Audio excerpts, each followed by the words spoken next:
here's a follow-up on a story we've been following in Illinois.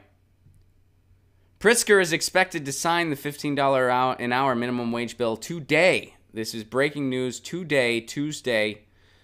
Governor J.B. Pritzker is expected to sign legislation to increase the state's minimum wage to $15 an hour by 2025 today, the day before making his first budget address to the Illinois General Assembly. The plan, known as the Senate Bill 1, would bump the $8.25 an hour rate to $9.25 on January 1st, after moving to $10 on July 2020, would increase $1 each January 1st until 2025.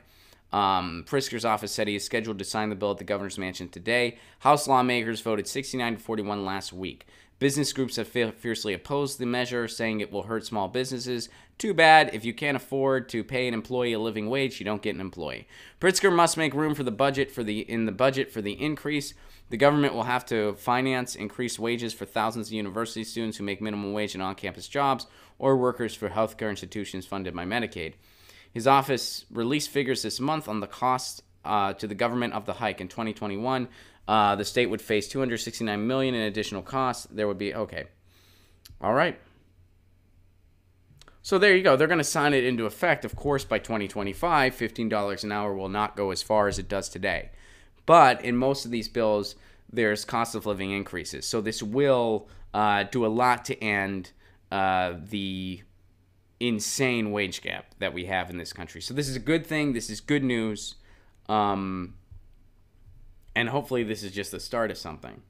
You know, the goal is that, you know, you get living wages on the federal level and they include cost of living increases so that we get it up to living wages as soon as absolutely possible. We never should have been in this mess. We never should have been in this mess ever. The fact that we just, you know, what happened in the short term of it is unions slowly but surely lost all their power and in some cases even became corrupted themselves. Workers lost all their power. And the wage gap just got bigger and bigger and bigger, and wages didn't keep up with inflation at all. And it got to this point. And now we're digging ourselves out of this mess. And even though this legislation is a step in a better direction, it's a good step, it's still probably not going to be a living wage by 2025. So hopefully there's cost of living increases built within this, or there will be.